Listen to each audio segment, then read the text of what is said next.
계속해서 요한 사도를 통해 주시는 사랑의 말씀 네 번째 이렇게 우리 말씀을 좀 보겠습니다. 오늘 말씀 제목은 당신은 어떻게 사랑하십니까?입니다. 당신은 어떻게 사랑하십니까? 예수님은 요한의 젊은 시절에 그 보아너게라는 별명을 지어 주셨어요. 보아너게. 이거는 무슨 뜻이냐면은 천둥, 우레의 아들이다. 그러니까 무슨 그 느낌이 오죠? 천둥, 우레의 아들. 그러니까 성격이 불 같다는 거예요. 한성격한다 하는 그런 의미입니다. 누가복음 9장 54절을 보면은 이제 예수님께서 사마리아 동네로 들어가려고 하셨어요. 사마리아 동네에 들어오는 걸 보자 사마리아 사람들이 그것을 반기지 않았고 거부했습니다. 그러자 요한과 이 야고보가 뭐라고 말을 하냐면, 주여 우리가 불을 명하여 하늘로부터 내려 저들을 멸하라 하기를 원하시나이까. 하늘에서 불을 내려가지고 저들을 아예 그냥 멸하기를, 그런 마음이 있었다는 거예요. 그러니까 성격이 정말 불 같았다는 거죠, 요한이. 요한은 또 세상적인 그 출세에도 관심이 많았어요. 예수님이 십자가에서 죽음을 말하실 때 이제 여러 번 순환 예고를 하셨지 않습니까? 그 중에 한 번 예수님께서 이제 곧 다가올 십자가를 생각하시면서 그 죽음을 말씀하실 때 그 마가복음 10장 35절을 보면 야고보와 요한이 뭐라고 말하냐면은, 주께서 영광 받으실 때 하나는 선생님 오른쪽에 하나는 왼쪽에 앉게 하소서 그래요. 예수님이 지금 십자가를 짊어질 그 처참한 죽음을 생각하시는데 이 제자라는 사람들이 이런 말을 할 정도로 철이 없었고 또 세상적인 사람이었어요. 그래도 예수님 가까이 있었던 요한도 그렇고 야고보도 그렇고. 그러나 요한은 예수님이 운명하시는 마지막까지 함께 했던 제자였어요. 예수님이 십자가상에서 요한을 바라보면서 말씀하셨어요. 마지막에 부탁하셨죠. 마리아를 보면서 내 어머니다. 사실 예수님의 동생들도 있었습니다. 그렇지만은 요한에게 어머니를 부탁하셨어요. 내 어머니다 그러면서. 요한은 마리아가 세상을 떠날 때까지 정성스럽게 모셨습니다. 후에 요한은 예수님의 사랑받는 제자가 되었고 사랑의 사도로서 요한복음, 요한 1, 2, 3서, 요한계시록 이런 사랑의 서신들을 쓰기 시작했어요. 여러분, 성격이 정말 과격하고 지금 이렇게 출세지향적인 요한이 어떻게 이런 사랑의 사도가 되었을까요? 무엇이 요한을 이렇게 변화시켰을까요? 예수님과 3년 동안 늘 가까이 지내면서 마치 그림자처럼 지내면서 예수님이 사랑에 그냥 감전된 거예요. 우리가 어디에 감전되면 그냥 똑같아지지 않습니까? 감전된 것처럼. 한 가지 묻겠습니다. 여러분, 예수님을 사랑하면은 성격이 변할까요? 변하신다는 분들도 있고 또 그렇지 않을 거라고 생각하시는 분도 있는 것 같아요. 저는 요한 사도의 삶을 요즘 계속 묵상하면서 예수님을 정말 사랑하는 사람은 그 성격까지 변하는 것은 어찌 보면 당연하다는 생각이 들었어요. 혹시 여러분 중에서 난 내 성격을 좀 바꾸고 싶어 하는 그런 분이 있다면은 한번 예수님을 정말 한번 사랑해 보세요. 분명히 변화가 있을 것입니다. 오늘 우리가 읽은 본문은 요한 사도가 경험한 예수님의 사랑이 어떤 사랑인지, 예수를 믿는 사람은 어떻게 사랑을 해야 하는지를 아주 잘 알려주고 있습니다. 첫째는 형제를 미워하지 않고 사랑하기입니다. 형제를 미워하지 않고 사랑하기. 오늘 본문 13절에 세상이 너희를 미워해도 이상히 여기지 말라고 합니다. 세상은 너희를 미워한다는 거죠. 여러분, 세상 사람들이 예수 믿는 사람들을 어떻게 생각하는 것 같아요? 우리는 예수를 믿지 않습니까? 근데 이 세상 많은 사람들이, 예수 안 믿는 사람들이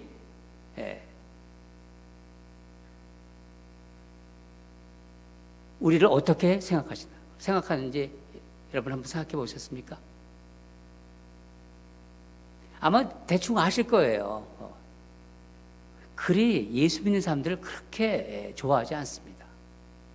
어떻게 보면은 미워한다고 말하는 게 더 정확한 표현이에요. 예수님이 그 이유를 말씀해 주셨어요. 요한복음 15장 18절에서 19절을 보면은 세상이 너희를 미워하면 너희보다 먼저 나를 미워하는 줄을 알라. 너희가 세상에 속하였으면 세상이 자기 것을 사랑할 것이나 너희는 세상에 속한 자가 아니요 도리어 내가 너희를 세상에서 택하였기 때문에 세상이 너희를 미워하느니라. 세상이 그리스도인들을 미워한다고 예수님께서 말씀하셨습니다. 내게 속해 있기 때문에. 그리스도인은 물론 이 세상에서 살지요. 다 같이 살지만은 이 세상에 속한 사람이 아니기 때문이에요. 그런데 세상은 그리스도인들이 이렇게 함께 모였을 때, 교회라든가 우리가 모임을 갖고 함께 여러 가지 그 행사도 하고 이렇게 함께 있을 때 저들은 우리들과 다른 것이 있다 그렇게 생각을 해요. 그게 뭔가요? 저들은 우리와는 다른 것이 있다. 그게 예수 믿는 사람들 사이에 있는 사랑이에요. 사랑. 그들은 그게 없거든요. 그래서 저들은 사랑하는구나. 그렇게 생각합니다. 14절을 보면은 형제를 사랑할 때 사망에서 생명으로 옮겨졌다는 것을 알거니와 사랑하지 아니하는 자는 사망에 머물러 있다. 15절에도 보면은 형제를 미워하는 자마다 살인하는 자니 살인하는 자마다 영생이 그 속에 거하지 아니하니. 이 말씀은 예수님이 마태복음 5장 22절에서 말씀하신 것을 이제 사도 요한이 인용한 건데 이런 말씀을 하셨습니다. 형제에게 노하는 자마다 심판을 받게 되고 형제에 대하여 라가라 하는 자는 공회에 잡혀가게 되고 미련한 놈이라고 하는 자는 지옥불에 들어가게 되리라. 그렇게 말씀하셨어요. 이 말씀을 생각하며 요한 사도가 인용한 것입니다. 여기서 라가라는 말은 쓸모없는 머저리 같은 이런 뜻이에요. 아주 심한 욕이죠. 이 라가라는 말은 아람어로.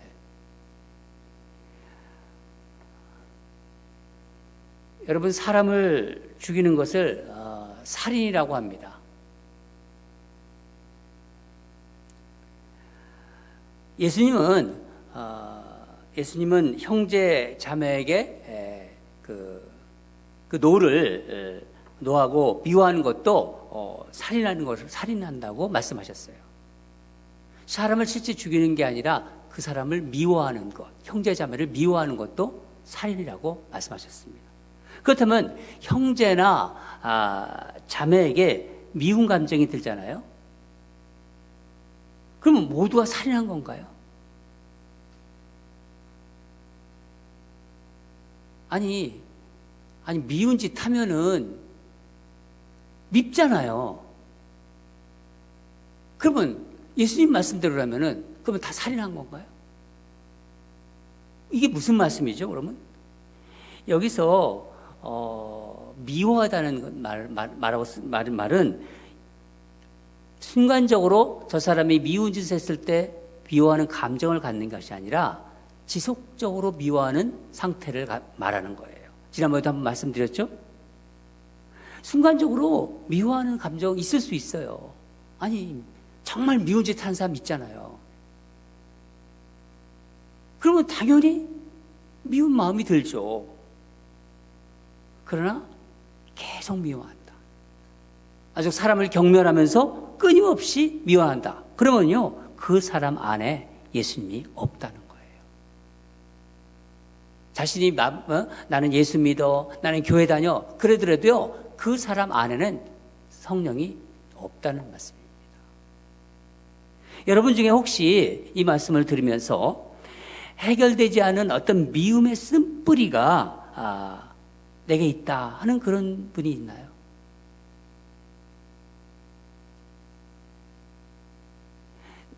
이런 거죠. 내 이 인간만은 용서하지 못해.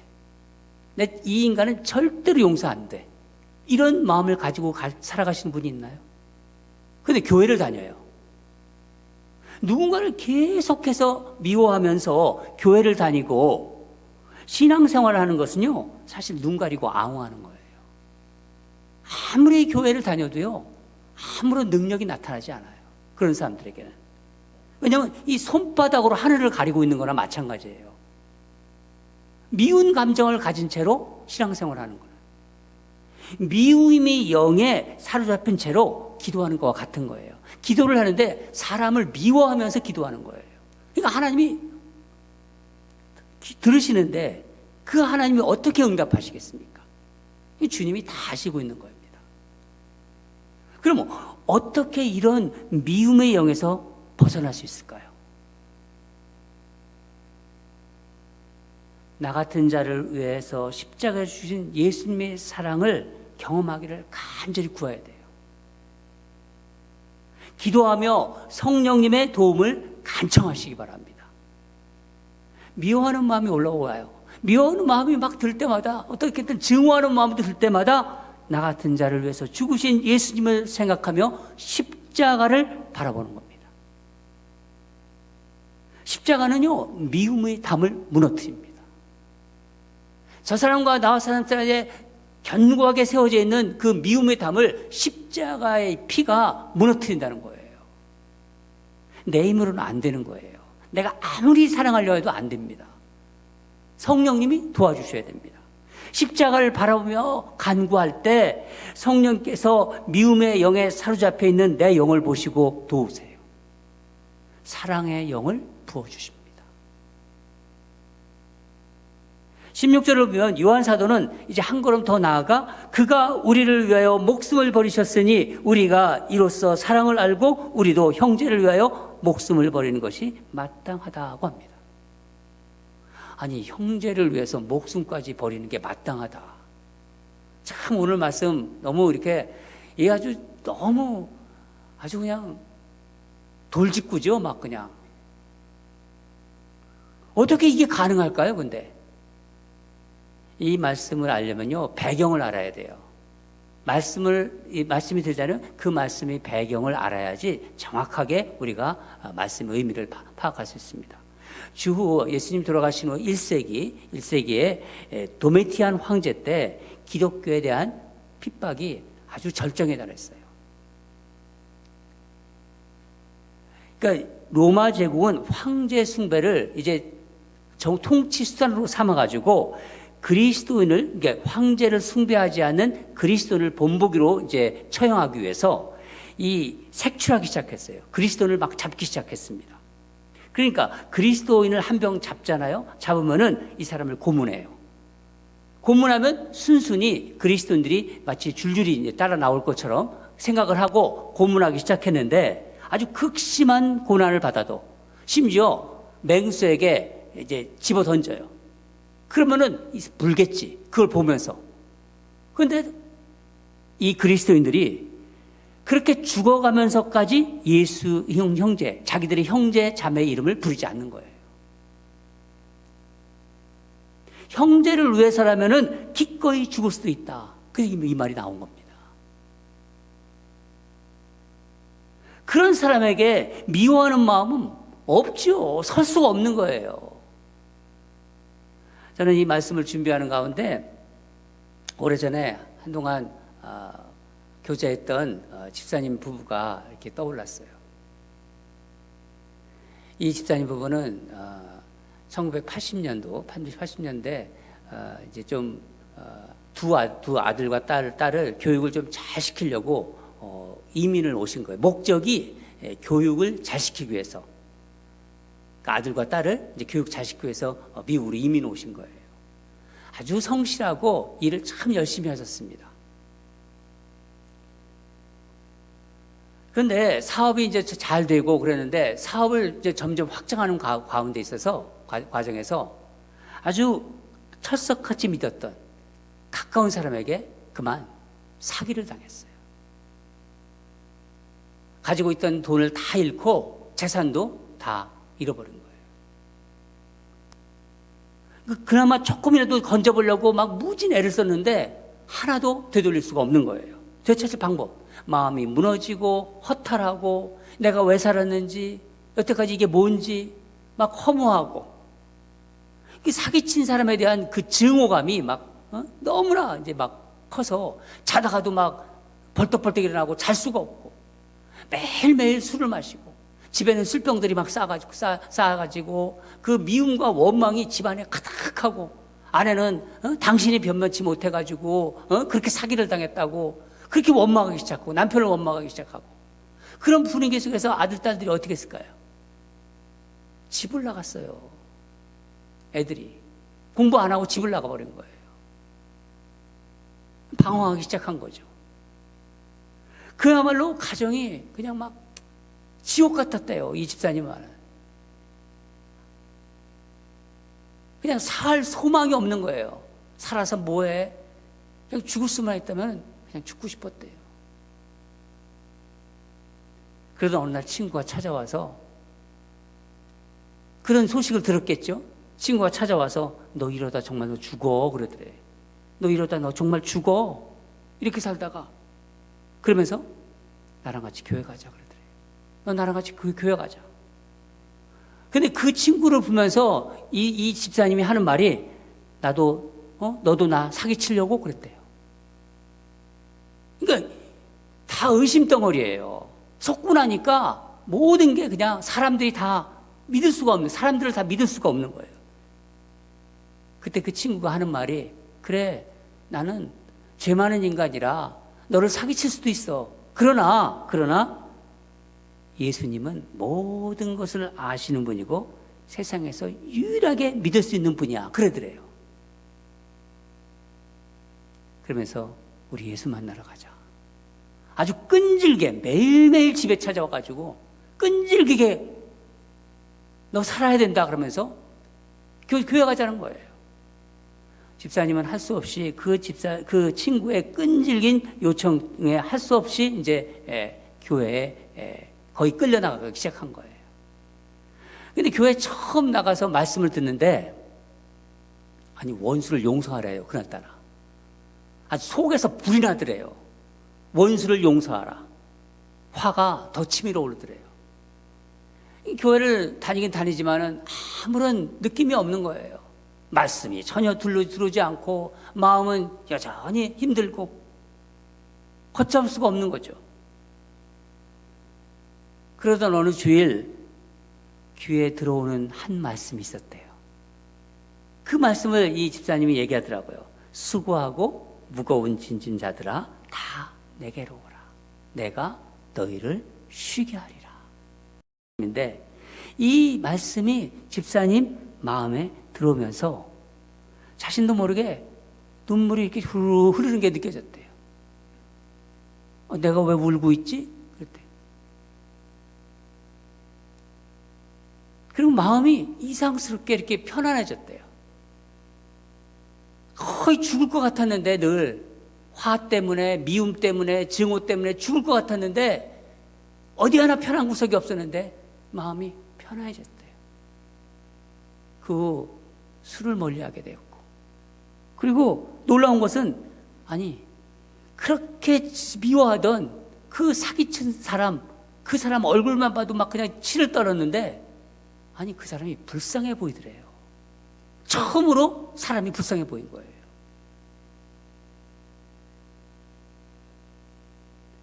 또한 아내에게 그렇게 심하게 퍼부었던 그 말들, 아주 지독한 그 말들이 너무나 막 그냥 그 생각이 나서 어느 날 밤 아내 앞에 가서 무릎을 꿇고 용서해달라고 그랬대요. 용서해달라고. 그러니까 아내가 자기도 앞에 와가지고 나도 잘한 게 없어 여보 그러면서 자기도 용서해달라고. 더 놀라운 것은 집을 나간 아들과 딸이 돌아와서 자기들이 엄마 아빠 너무 속썩였다고 이제부터 다시 공부하겠다고 그러더래요. 이제부터 다시 공부하겠다. 아니 지옥 같았던 집안이 어떻게 이렇게 사랑이 서로 용서하고 사랑으로 이렇게 회복이 되었는지 마치 그 생각을 하면은 이렇게 꿈을 꾸고 마치 꿈을 꾸는 그런 생각이었다는 것이죠. 이 집사님이 마지막에 이런 말을 했습니다. 저는 이민 와서 그동안 모았던 돈과 재산 다 잃었지만은 가장 귀한 예수님을 만났습니다. 그래요. 가장 귀한 예수님을 만났대요. 그러면서 목사님, 우리 안에는요 미움과 사랑이 이게 항상 같이 있는 것 같아요. 그래요. 자기가 경험한 거기 때문에 이 말이 얼마나 실감나게 얘기를 하는지 가슴을 두드리면서 이 안에 미움과 사랑이 같이 있어요. 이러더라고요.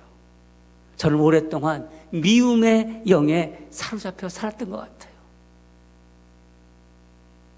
여러분, 우리가 예수를 믿는 것은 우리가 이 세상을 살다가 예수를 믿게 되잖아요. 예수를 믿는 것이 신앙의 시작이라면, 신앙의 출발이라면은 사랑은 신앙의 현주소예요. 베드로전서 4장 8절에서 베드로가 이런 말을 했습니다. 무엇보다도 뜨겁게 서로 사랑할지니 사랑은 허다한 죄를 덮느니라. 사랑은 모든 죄를 덮는다는 거예요. 사랑이 미움을 이긴다는 겁니다. 사랑이 미움을 이긴다. 어떤 경우에도 사랑이 미움을 이깁니다. 사랑하면 나도 살고 그 사람도 살아요. 사랑하면 나도 살고 형제도 살고, 사랑하면 나도 살고 그 자매도 살고 언니도 살고 동생도 살고. 여러분, 사랑이 없다고 생각해 보세요. 사랑이 없다면은요 그 믿음은 허상이에요. 내가 예수 믿는다 해도 그것은 허상입니다.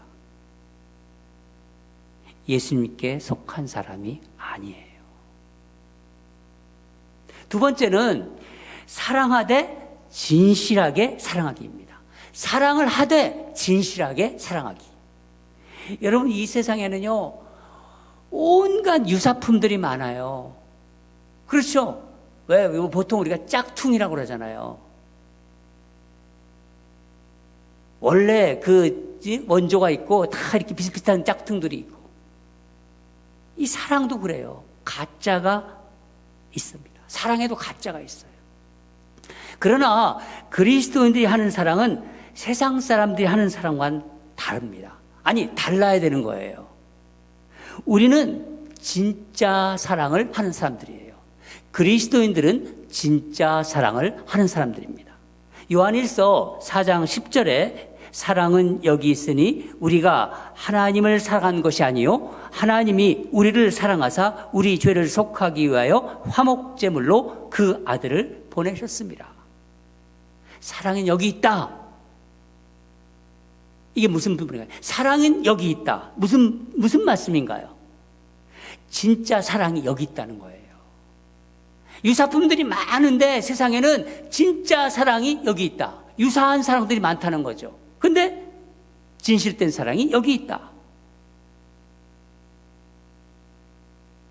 하나님이 우리를 사랑하셔서 그 아들을 십자가에서 죽게 하신 사랑, 화목제물이 되게 하신 사랑, 이 사랑을 알고 경험한 사람은 진짜 사랑을 아는 것이고 그 사랑을 할 수 있다는 거예요. 주님이 하신 진실된 사랑을 말하는 것입니다. 우리 한번 18절을 한번 같이 읽겠습니다. 18절입니다. 시작. 자녀들아, 우리가 말과 혀로만 사랑하지 말고 행함과 진실함으로 하자. 여러분, 이 세상에서 사랑이 너무 많지 않습니까? 보면은요, 세상에서 흔하게 보는 사랑, 그런 값싼 사랑에 자기를 물들게 하지 마시기 바랍니다. 그것은요, 말과 혀로만 하는 사랑이에요. 근데 간혹 보면요, 교회 내에서도 교인들 간에 이렇게 뭐 안타깝게도 사랑한다고 말로만 하는 것이 느껴지는 사람들이 있어요. 좀 마음이 이렇게 다가오지가 않아요. 그럴 때는요. 차라리 그런 말을 하지 않았으면 하는 그런 마음도 듭니다. 어떤 때는. 진실한 사랑은요, 마음과 행동이 늘 같이 가요. 진실한 사랑.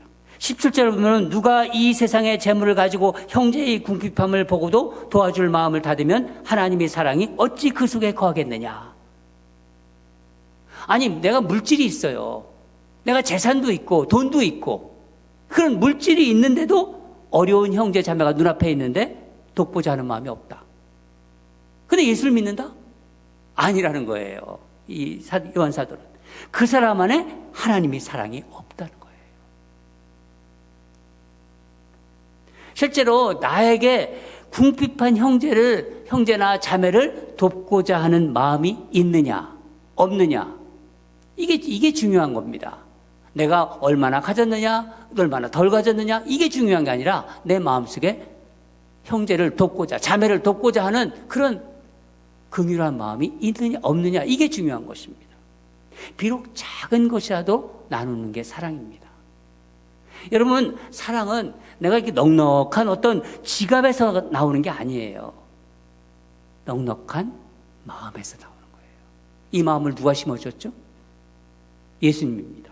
이 마음이 바로 예수님이 넣어주신 사랑의 씨드예요. 사랑의 씨앗입니다. 우리 안에 이 사랑의 씨앗이 있어야 19절을 보면은 이로써 우리가 진리에 속한 줄 알고 우리 마음을 주 앞에 굳게 하리니.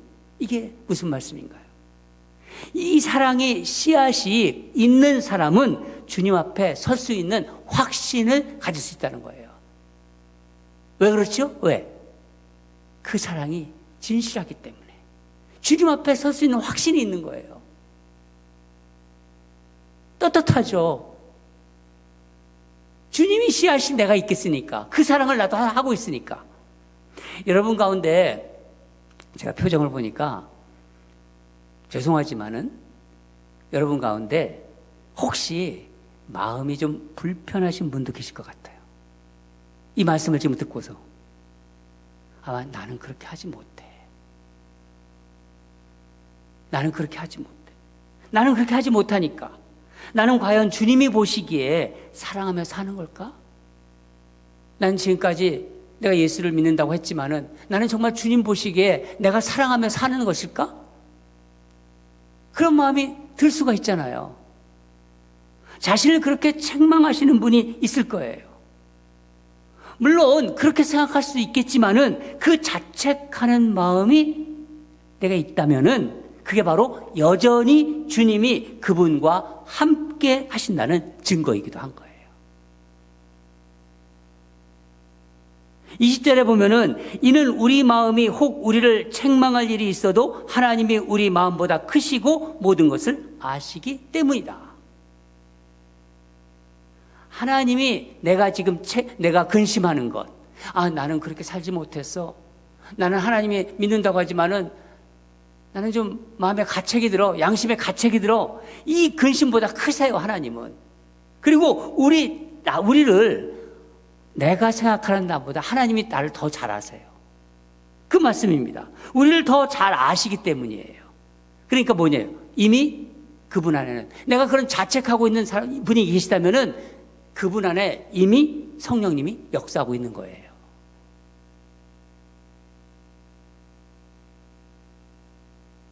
그러니까 우리가 할 일은 성령님의 도움을 구하면서 그 자책하는 마음이 이제 진실된 사랑하는 마음으로, 진실함과 행동이 같이 가는 그 사랑하는 마음으로 드러나기 위해서 힘쓰는 거예요. 여러분, 그렇다고 해서 나는 말씀 들을 때마다 저건 나를 향해서 주시는 말씀이야. 난 늘 자책이 들어. 난 양심에 걸려. 그 상태에만 있으면 안 돼요. 끝까지 그러면 안 돼요. 끝까지.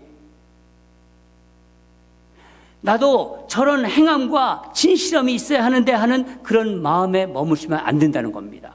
반드시 어느 순간에는 뛰어넘으셔야 돼요. 그런데 여러분 중에 내 마음을 오늘 말씀에 비춰서 이렇게 살펴보았는데 나는 왜 이렇게 사랑하는 마음이 없나 하는 양심의 어떤 가책을 받지 않는다. 나는 내가 이 말씀에 비춰보니까 나는 그런 양심의 가책이 없어. 그렇다면은 21절 뭐로 갑니까? 하나님 앞에서 담대함을 얻는다. 그렇게 말하고 있어요. 이게 구체적으로 무엇을 얻는다는 건가요? 한번 22절을 한번 읽겠습니다. 22절입니다. 시작. 무엇이든지 구하는 바를 그에게서 받나니 이는 우리가 그의 계명을 지키고 그 앞에서 기뻐하는 것을 행함이라. 우리가 그의 계명을 지키고 그 앞에서 기뻐하는 것을 행합니다. 무엇이든지 구하는 바를 그에게서 받는다. 우리가 기도하면은 이런 진실된 사랑을 가지고 살아가는 사람들은 기도하는 대로 하나님이 그때그때 구하여 주신다는 거예요. 저는 저와 여러분이 진실된 사랑을 하는, 즉 행함과 진실함으로 사랑하는, 그래서 그런 자로서 하나님께 무엇이든지 구하는 것을 받는 복이 임하기를 간절히 바랍니다. 지난달에 6월 달에 우연히 제가 이제 한국 뉴스를 봤는데 그 일상에서 일어난 그런 참 아름다운 이야기더라고요. 그 이야기를 들으면서 참 감동을 받았습니다. 여러분과 그 이야기를 좀 나누고 싶습니다. 어느 식당에 이제 배달 앱으로 주문이 들어왔어요. 자신이 미혼모래요. 미혼모라고 소개하면서 배가 너무 고픈데 돈이 없어 밥을 굶고 있다고 그러면서 염치 없지만은 돈이 생기면 드릴 테니까 음식을 주실 수 있는지를 그런 사연과 함께 주문한 거예요.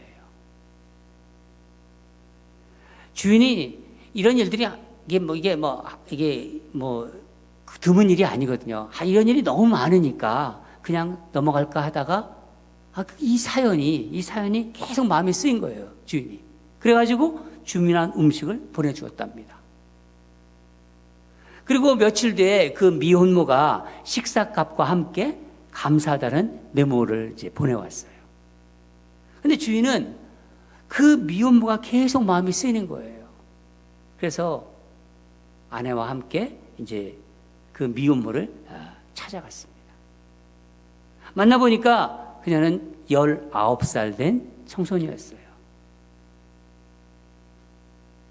알고 보니까 전에 학교 다닐 때 이 미혼모가 학교를 다닐 때 친구들과 아주 자주 이제 가게에 왔던 그 학생이었어요. 먹고 난 뒤에 막 그냥 다 자기가 치우기도 하고 아주 밝게 웃었던 그런 아주 단골 손님이었습니다. 그걸 알게 된 거죠. 얘기하면서. 그 아이를 보면서 이야기하는 가운데 이 두 부부가 마음이 너무 아픈 거예요. 그리고 마음이 막 쓰라린 거예요. 명치끝이 아파오고. 그래서 아내가 미역국을 끓여주고 함께 산부인과에 가기로 합니다. 그리고 그냥 이렇게 막 도우는 것이 이게 좀 자매에게 좀 부담스러울까봐 우리 가게에 나와서 2시간씩만 그 음식 재료 만드는 거를 좀 다듬는 것을 이제 해달라. 그렇게 권유해요. 그러니까 미혼모의 그 어떤 자존심을 건드리지 않는 데서 안전하게 출산할 수 있도록 돕고 싶다는 마음을 이렇게 조심스럽게 전했어요. 그러니까 그 자매도 일을 시켜주시면 열심히 하겠다고 그 제의를 고맙게 받았답니다. 이 사연이 아주 우리가 일상에서 있을 수 있는 일이잖아요. 이 사연이 이제 소개됐어요. 방송으로 나갔습니다. 뉴스에. 이 뉴스 영상 인터넷 댓글에 10,000개가 넘어갔더라고요. 댓글에. 감사한다. 뭐 정말 감동이다. 그리고 나는 이 자매를 응원한다. 내가 어떻게 도울 수 있느냐. 막 어떤 그런 격려의 그 댓글들이 10,000개가 넘어가는 거예요. 그 중에서 제가 다 댓글 하나를 봤습니다. 그게 제 마음에 남아 있었어요. 이렇게 쓰여 있어요. 사장님이 보여주신 진실된 사랑이 우리 사회를 살리고 세상을 아름답게 만들어가는 것 같습니다. 이 음식집 주인은 미혼모가 계속 마음에 쓰였던 거예요. 그래서 그 마음이 이끄는 대로 진실되게 사랑한 것입니다. 이게 바로 진실된 사랑입니다. 여러분, 우리 예수님께서 오셔서 우리에게 주신 새 계명이 있다고 했죠? 지난 시간에 말씀드린 것 같아요. 이 새 계명이 뭡니까? 서로 사랑하라. 내가 너희를 사랑한 것 같이 너희도 서로 사랑하라. 오늘 요한 사도는 이것을 다시 말하고 있습니다. 23절에서 뭐라고 하냐? 예수 그리스도의 이름을 믿고 우리가 서로 사랑하는 것이다. 새 계명은 예수 그리스도를 믿고 우리가 서로 사랑하는 것이다. 계명 하나하나를 지키는 그런 게 아니라 예수 그리스도를 마음으로 믿고 우리가 서로 사랑하는 것, 진실된 사랑을 하는 것이라는 거예요. 그렇게 되면 어떻게 된다고요? 24절, 이 계명을 지키는 자, 즉 예수 그리스도를 믿고 서로 사랑하는 자는 주 안에 거하고 주는 그의 안에 거하시나니 우리 안에 거하시는 성령으로 말미암아 그가 우리 안에 거하시는 줄을 우리가 아느니라. 내 안에, 여러분 안에 주님이 계시다는 것을 이제 경험하게 된다는 거예요. 아, 내 안에 정말 주님이 계시구나. 이것을 누리면서 경험하면서 살아갈 수 있다는 것입니다. 그런 복이 우리에게 누린다는 것입니다. 여러분, 우리가 주 안에서, 주님 안에서 살고 있음을 안다고 생각해 보세요. 내가 안다. 그리고 주님도 우리 안에 사시면요, 우리는 어떻게 되는 거예요? 주님과 하나가 된다는 거예요. 하나입니다. 무엇으로 하나가 되는 거죠? 사랑입니다. 사랑으로 하나가 되는 거예요. 사람들은 자기 방식으로 사랑해요. 자기 방식으로 사랑한다는 거예요. 그리고 자기 방식으로 생각해요. 그러나 예수님의 사랑을 경험한 이 요한은 하나님의 사랑에 감전돼 버렸어요. 주님의 사랑에, 예수님의 사랑에 감전돼서 주님과 하나가 되어서. 그래서 뭐라고 합니까? 하나님은 사랑이시다. 그렇게 얘기하는 거예요. 그러니까 우레 같은 이 한 성격했던 이 괄괄한 이 요한이 어떻게 변했습니까? 사랑의 사도, 따뜻한 사랑의 사도로 성격도 변하고 사람이 완전히 달라졌습니다. 사랑의 서신을 쓰기 시작했어요. 예수님을 믿는 우리도 예수님의 사랑의 영이 우리 마음에 씨앗처럼 지금 심겨져 있는 거예요. 그래서 우리가 예배 드리는 겁니다, 지금. 사랑하는 여러분, 여러분은 어떻게 사랑하셨고 앞으로 어떻게 사랑하실 것입니까? 우리 자매님들, 앞길이 구말리 같은 우리 자매님들, 앞으로 어떻게 사랑하며 살아갈 거예요. 오늘 말씀 다시 한번 들으시고 내가 사랑하되 어떻게 사랑할 것인가를 기도해 보시기 바랍니다. 형제나 자매를 미워하지 않고 사랑하는 거예요. 형제를 미워하지 않고, 미움과 사랑이 항상 있다고 그랬잖아요. 언제든지 미워할 수 있어요. 그렇지만은 미워하지 않고 항상 사랑하는 거예요. 사랑하되 어떻게 하라고요? 진실되게 행함과 진실함으로 사랑하는 겁니다. 요한 사도가 사랑의 사도가 되었듯이 저와 여러분이 그런 사랑의 제자가 되기를 주님으로 축원합니다. 우리 다 같이 기도하겠습니다. 하나님